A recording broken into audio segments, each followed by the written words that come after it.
अस्सलाम वालेकुम, मेरा नाम डॉक्टर इनाम दानिश है, मैं कार्डियोलॉजिस्ट हूँ। आज तक आपने ये तो सुना होगा कि खून की कमी की वजह से थकन होती है, लेकिन खून की ज़्यादती के बारे में शायद कम लोगों ने ही सुना होगा। इस हफ्ते में तकरीबन 3 पेशेंट मेरे पास ऐसे हैं जिनमें खून की ज़्यादती थी, यानी कि जो प्रॉब्लम थी कि उनकी बॉडी में ब्लड ज़्यादा था। ये भी एक बीमारी है।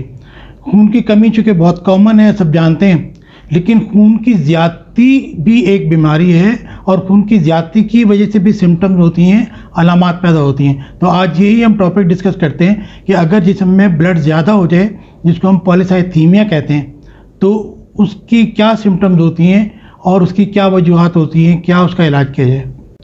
नॉर्मल हीमोग्लोबिन एक मर्द के अंदर, चूँकि ज़्यादातर प्रॉब्लम ये मर्द में ही होती है, ख़वातीन में चूँकि पीरियड्स होते हैं तो इसलिए उनका ब्लड लॉस होता रहता है। तो ये प्रॉब्लम ज़्यादातर पॉलीसाइथीमिया या ज़्यादा ब्लड की प्रॉब्लम जो है मेल्स के अंदर ही होती है। तो मैक्सिमम रेंज जो हीमोग्लोबिन की है वो 16.6 ग्राम पर डेसीलीटर है।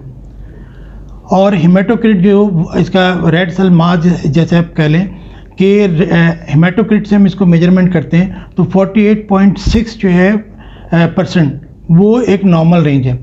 और रेड ब्लड सेल्स की जो काउंट है तकरीबन 6 मिलियन पर मिलीलीटर है।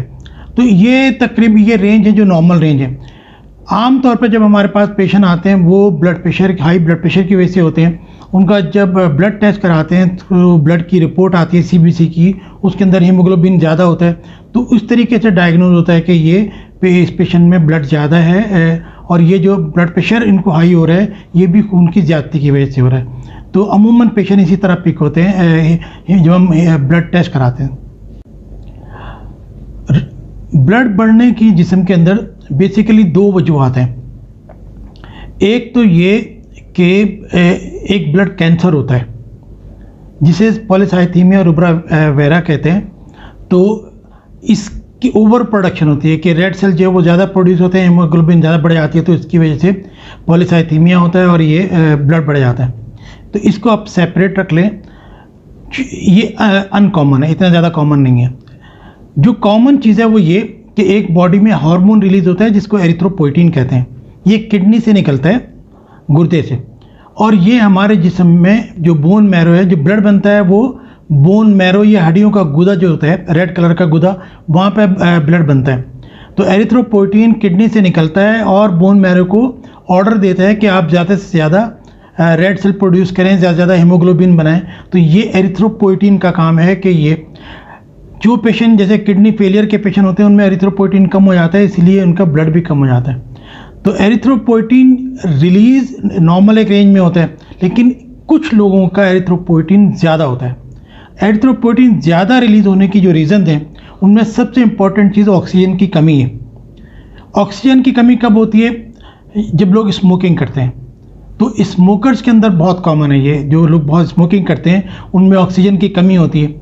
या जिन्हें सांस की प्रॉब्लम होती है, जैसे सीओपीडी है, क्रॉनिक ऑब्स्ट्रक्टिव पल्मोनरी डिजीज, जैसे एम्फाइसीमा है, क्रॉनिक ब्रोंकाइटिस है, तो इस तरह की चीज़ें। या हार्ट फेलियर के पेशेंट होते हैं, उनको भी सांस की प्रॉब्लम रहती है। या पल्मोनरी हाइपरटेंशन है, जैसे ब्लड प्रेशर होता है, इसी तरीके से लंग का प्रेशर बढ़ जाता है। ये वो तमाम कंडीशंस हैं जिनके अंदर हाइपोक्सिया होता है, ब्लड के अंदर ऑक्सीजन कम होती है, तो एरिथ्रोपोइटिन रिलीज होती है ताकि ज़्यादा रेड ब्लड बन जाए और ऑक्सीजन की जो कमी है उसको पूरा किया जा सके। इसके अलावा जब किडनी की जो आर्टरी है, अगर उसमें ब्लॉकेज आ जाए तो किडनी के पास ब्लड जब कम जाएगा, उसको ये फील होगा कि हाइपोक्सिया हो रहा है, तो वो फिर एरिथ्रोपोइटिन रिलीज करना शुरू कर देता है, जिसको हम रीनल आर्टरी स्टेनोसिस कहते हैं। अच्छा, इसमें एक चीज़ और इम्पॉर्टेंट है, वो एनाबॉलिक स्टेरॉइड्स हैं। जिम में जो लोग जाते हैं और मसल बॉडी बिल्डिंग करते हैं, मसल बनाते हैं, वो स्टेरॉइड लेते हैं, टेस्टोस्टेरोन लेते हैं। कुछ लोग जो है सेक्सुअल डिस्फंक्शन के लिए भी टेस्टोस्टेरोन की टैबलेट लेते हैं या इंजेक्शन लेते हैं। ये तमाम चीज़ें एरिथ्रोपोइटिन को ज़्यादा रिलीज़ कराती हैं और ज़्यादा ब्लड बनना शुरू हो जाता है। तो इसके अलावा जो एक कॉमन चीज़ आपने देखी होगी कि जो लोग माउंटेन्स पे रहते हैं, कि आप गिलगित के लोग देखें या स्कर्दू के लोग, कि वो रेडिश होते हैं। तो ये नेचुरल है कि वहाँ पे चूँकि ऑक्सीजन कम होती है तो इसलिए ज़्यादा ब्लड बनता है ताकि ऑक्सीजन की कमी को पूरा किया जा सके। एरिथ्रोपोइटिन कुछ कैंसर्स में भी रिलीज़ होता है, जैसे किडनी का कैंसर है, लिवर कैंसर है, एड्रिनल ग्लैंड का है, या यूट्रस का कैंसर है, इनके अंदर भी जो है एरिथ्रोपोइटिन रिलीज होता है ज़्यादा, तो ये लोग भी पॉलीसाइथीमिया का शिकार हो सकते हैं। अब ये है कि पेशेंट हमारे पास आते कैसे हैं। दो अलामात हैं, एक तो ये कि ब्लड गाढ़ा होने की वजह से, थिक होने की वजह से अलामात जो पैदा होती हैं वो, और दूसरे जो रीज़न है, अंडरलाइंग रीज़न है, जो वजह है हाइपोक्सिया की, लंग डिजीज़, हार्ट डिजीज़ या ट्यूमर हैं, तो उनकी सिम्टम्स होती हैं। तो ज़्यादातर जो हमारे पास पेशेंट आ रहे होते हैं वो ब्लड प्रेशर की वजह से होते हैं। सर में दर्द होता है, पेप्टिक अल्सर, एसिडिटी रहती है, सीने में जलन होती है, पेशेंट को पेट में दर्द होता है, सर में दर्द होता है, कन्फ्यूजन होती है, और ब्लड विजन होता है, यानी कि धुंधला नज़र आना शुरू हो जाते हैं। तो ये कॉमन कंडीशन है जो ब्लड गाढ़ा होने की वजह से होती है। ब्लड प्रेशर भी हाई इसीलिए होता है कि जब ब्लड गाढ़ा होता है तो आर्टरीज प्रॉपर्ली खुल नहीं पाती, वेजो डायलिटेशन नहीं हो पाती, जिससे ब्लड प्रेशर हाई हो जाता है। इसके अलावा वो कंडीशन जो कि अंडरलाइंग कॉज है, जैसे अगर सांस की प्रॉब्लम है तो सांस फूल रहा होता है पेशेंट को, खांसी होती है, अगर हार्ट फेलियर की प्रॉब्लम है तो उसकी अपनी अलामत होती हैं, अगर कोई ट्यूमर है लीवर या किडनी का तो पेट में दर्द होता है। तो ये वो मुख्तलिफ कंडीशन है जिस तरह में पेशेंट हमारे पास प्रेजेंट करता है। तो ब्लड गाढ़ा होने का नुकसान ये होता है कि जब थिक ब्लड होता है तो जमने के चांसेस बहुत ज़्यादा होते हैं, और मैंने जैसे बताया कि 18.2 हीमोग्लोबिन पे हम पॉलीसाइथीमिया कहते हैं। नॉर्मल जो है वो 16.6 तक होता है, इससे ज़्यादा वो तो फिर हम कंसिडर करते हैं कि ये ज़्यादा है। 20 अगर हीमोग्लोबिन हो जाए तो बहुत ज़्यादा चांसेस हैं कि ब्लड क्लॉट हो जाए। जब ब्लड क्लॉट होता है तो उससे जो पाँव की वेन्स हैं उनके अंदर क्लॉट बनता है, जिसको डीवीटी कहते हैं। वो क्लॉट ट्रैवल करके ऊपर लंग में आता है, लंग में आके फंस जाता है, तो पल्मोनरी एम्बोलिज्म इसको कहते हैं। दूसरी बड़े खतरा हार्ट अटैक का होता है। तीसरा बड़ा खतरा स्ट्रोक का होता है, फालिज का, कि क्लॉट अगर ब्रेन में जाएगा तो फालिज होता है, क्लॉट अगर हार्ट में बन जाए तो हार्ट अटैक होता है, और अगर पाँव से लेकर लंग में फंस जाए तो पल्मोनरी एम्बोलिज्म होता है। तो ये मेन कॉम्प्लिकेशंस हैं जो ब्लड थिक होने की वजह से होती हैं। ये कि हम इसमें टेस्ट क्या कराते हैं, सबसे पहले तो सीबीसी की रिपोर्ट ही चेक करते हैं। उसमें हीमोग्लोबिन भी ज़्यादा होती है, हेमाटोक्रिट भी ज़्यादा होती है, और आरबीसी लेवल जो है काउंट वो भी ज़्यादा होती है। एक बात यह है कि प्लेटलेट और वाइट ब्लड सेल्स, आम तौर पे जो पॉलीसाइथीमिया होता है जो ज़्यादा ख़तरनाक नहीं है, उसमें ये काउंट नॉर्मल होती है, और जो ब्लड कैंसर है उसके अंदर तीनों चीज़ें बड़ी होती हैं कि रेड सेल भी ज़्यादा होते हैं, प्लेटलेट भी ज़्यादा होते हैं, वाइट सेल भी ज़्यादा होते हैं। इससे हम कुछ डिफ्रेंशिएट कर लेते हैं। इसी तरीके एरिथ्रोपोइटिन लेवल चेक कराते हैं बॉडी के अंदर, अल्ट्रासाउंड एब्डोमेन कराते हैं ये देखने के लिए कि किडनी में कोई कैंसर तो नहीं है, लिवर कैंसर तो नहीं है, किडनी की जो आर्टरी आ रही है उसके अंदर कहीं ब्लॉकेज तो नहीं है। इसके लिए हम अल्ट्रासाउंड एब्डोमेन करा के देख लेते हैं।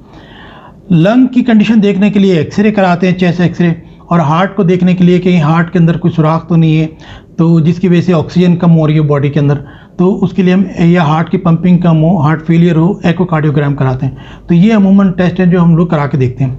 अब उसके बाद आ गया ट्रीटमेंट।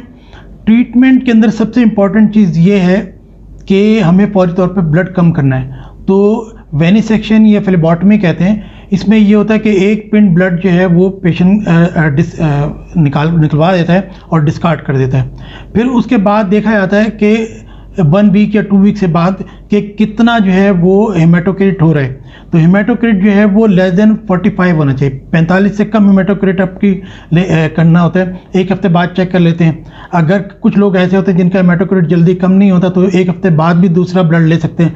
अमूमन 6 से 12 हफ्ते यानी कि 1.5 महीने से 3 महीने के दौरान एक मरतबा ब्लड डिस्कार्ड करना पड़ता है। तो एक तो ये कॉमन तरीका है कि दूसरे ये कि जो प्री डिस्पोजिंग फैक्टर्स हैं, अगर स्मोकिंग कर रहे हैं ये, तो इन सब चीज़ों से एहतियात करें, और जो रिस्क फैक्टर हैं हाइपरटेंशन वगैरह उनको कंट्रोल करें।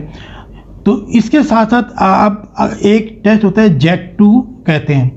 JAK2 म्यूटेशन एक टेस्ट है, ब्लड टेस्ट है। इससे मालूम ये होता है कि ब्लड कैंसर तो नहीं है। अगर JAK2 पॉजिटिव हो तो फिर कुछ कैंसर की मेडिसिन आती हैं जो इसमें ट्रीटमेंट करते हैं, लेकिन बेसिक इसका ट्रीटमेंट यही है कि ब्लड डिस्कार्ड करते हैं, वेनिसेक्शन कहते हैं, ये फ्लेबॉटमी कहते हैं। कहने का मकसद ये है कि साल में एक मरतबा आप अपना ब्लड टेस्ट ज़रूर करा लें, अपने बेसिक टेस्ट ज़रूर करा लें। इंसिडेंटल फाइंडिंग होती है, आपने टेस्ट कराया, इत्तेफाक से जो एक कोई चीज़ निकल के आ गई। अब वो अभी तक कॉम्प्लिकेशन नहीं हुई। देखें अभी जो मेरे पास 3 पेशेंट आए उनको मैंने टेस्ट कराया, उनको मैंने क्या किया, खून पतला करने की मेडिसिन दी कि जैसे क्लोपिडोग्रेल मैंने उनको प्लेटलो के नाम से आती है वो दे दी, एस्कार्ट दे दी। तो खून पतला करने की मेडिसिन देते हैं। फौरी तौर पे मैंने उनसे कहा कि अपना ब्लड आप निकलवाएं, तो उनको फ़ायदा हो गया, कॉम्प्लिकेशन से बच गए, वो हार्ट अटैक से बच गया, फालिज से बच गया। तो साल में 1 मरतबा ब्लड टेस्ट ज़रूर कराएं और अपने मेडिकल चेकअप करें, अपनी सेहत का ख्याल रखें।